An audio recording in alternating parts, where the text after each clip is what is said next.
Ang Quiapo ay malayo na.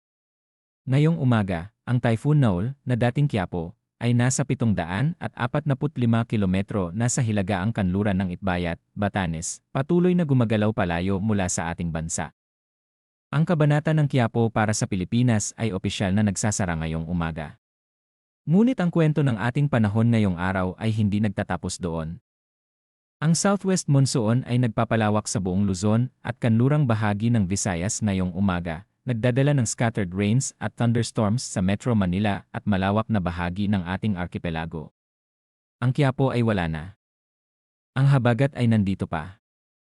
Magandang umaga, mga kababayan.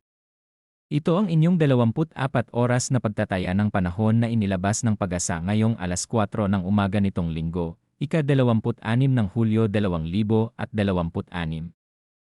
At ngayong umaga, mayroon kaming isang ulat ng isang bansang nagsisimulang huminga mula sa panahon ng Quiapo, habang ang southwest monsoon ay nagpapalawak ng kanyang coverage sa mas malawak na bahagi ng ating arkipelago.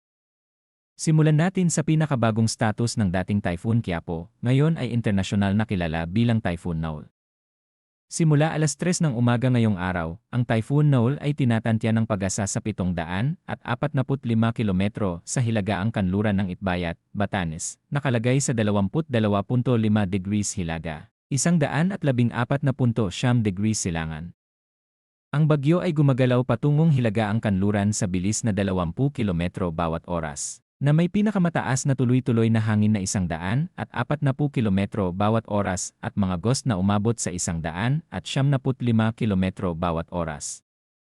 Ito ay nasa labas na ng ating at patuloy na gumagalaw palayo patungo sa South China Sea at mainland China. Para sa ating bansa, ang Noel at dating Quiapo ay hindi na isang weather concern ngayong araw. Ngayon, pag-usapan natin ang pangunahing weather concern ng ating bansa ngayong umaga. Ang Southwest Monsoon. Ang Southwest Monsoon o habagat ay kasalukuyang nakakaapekto sa Luzon at western section ng Visayas ngayong umaga. Ito ay isa sa mga pinakamalawak na coverage ng habagat na aming nakita sa nakaraang ilang araw, nagpapalawak mula sa kanlurang bahagi ng Luzon patungo sa buong Luzon at bahagi ng Visayas ngayong umaga. Pag-usapan natin ang forecast weather conditions para sa bawat bahagi ng ating bansa ngayong umaga. Para sa Pangasinan at Zambales, ang mga lugar na ito ay inaasahang makakaranas ng occasional rains dahil sa southwest monsoon. Ang posibilidad ng flash floods at landslides ay nananatiling banta dahil sa katamtaman hanggang malakas na ulan. Para sa mga residente ng Pangasinan at Zambales, kahit occasional rains lamang, ang lupa sa maraming lugar ay maaaring saturated pa mula sa mga nakaraang araw ng ulan, nagdadala ng mas mataas na risk ng flash floods at landslides. Manatiling mapagmatsyag. Para sa Metro Manila, natitirang Luzon, Aklan, at Antique, ang maulap na kalangitan na may nakakalat na ulan at mga kulog-kidlat ay inaasahan dahil sa southwest monsoon. Ang posibilidad ng flash floods at landslides ay nananatiling banta dahil sa katamtaman hanggang minsan ay malakas na ulan. Ito ay isang napakamalawak na listahan ngayong umaga.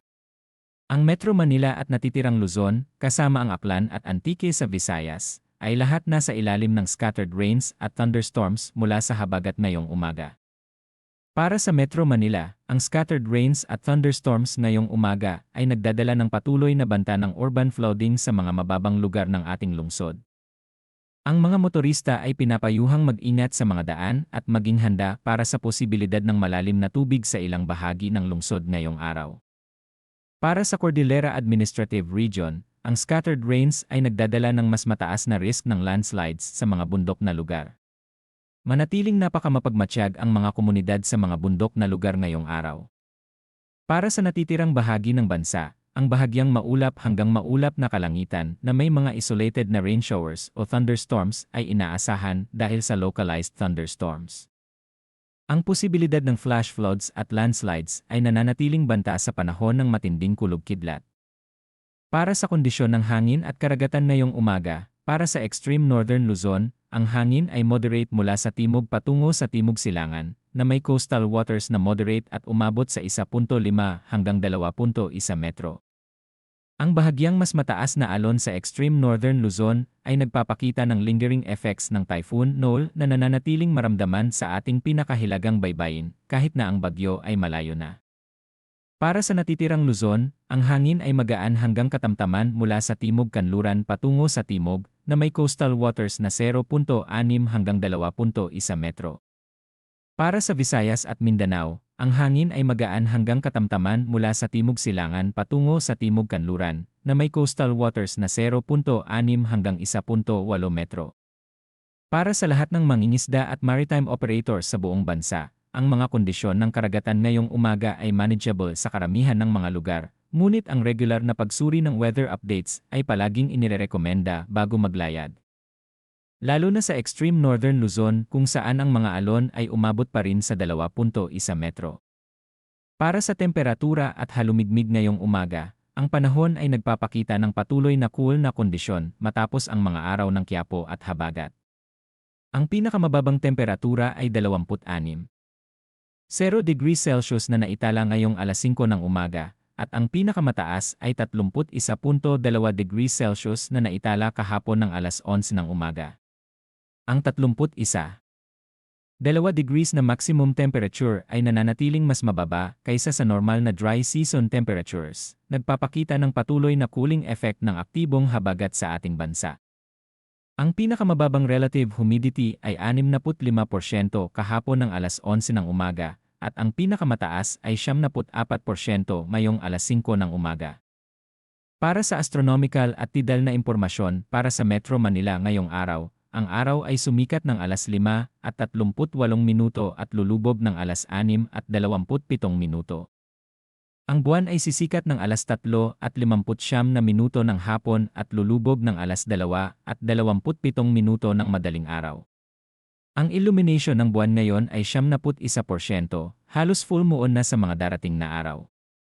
Ngayon, isang comprehensive final assessment ng ating weather situation ngayong umaga at ang mas malawak na konteksto. Ang Typhoon Noel, dating Quiapo, ay opisyal na malayo na mula sa ating bansa ngayong umaga. Para sa ating bansa, ang kabanata ng Quiapo ay opisyal na nagsasara. Ngunit ang southwest monsoon ay nagpapalawak ng kanyang coverage sa buong Luzon at kanlurang bahagi ng Visayas ngayong umaga, nagpapakita ng isang habagat na patuloy na aktibo at nagdadala ng malakas na ulan sa malawak na bahagi ng ating arkipelago. Ang taon 2026 ay nagpapatuloy ng pagiging isa sa mga pinakaaktibong typhoon seasons sa kasaysayan ng Western Pacific. Mula Caloy, Doming, Esther, Francisco, Gardo, Henry, Inday, Josie, at ngayon Quiapo, ang ating bansa ay nakaranas ng 9 na bagyo sa loob ng wala pang 7 buwan. At ang rainy season ay hindi pa tapos. Para sa lahat ng local government units at disaster risk reduction officials sa Metro Manila, Luzon, Aklan, at Antique, ang mensahe ngayong umaga ay malinaw. Tiyakin na ang inyong flood control systems ay fully operational. Tiyakin na ang inyong mga evacuation centers ay standby at handa. At tiyakin na ang inyong mga komunidad ay nananatiling informed tungkol sa patuloy na epekto ng habagat ngayong araw. Manatiling ligtas, manatiling handa, at manatiling informed, mga kababayan. Ang Quiapo ay wala na. Ang habagat ay nandito pa at malakas sa buong Luzon ngayong umaga. At ang ating bansa ay kailangang manatiling handa sa bawat araw ng rainy season. Ito ang inyong weather team, laging nandito para sa inyo, laging nag-aalaga, at laging handa. Magandang umaga at maingat sa lahat.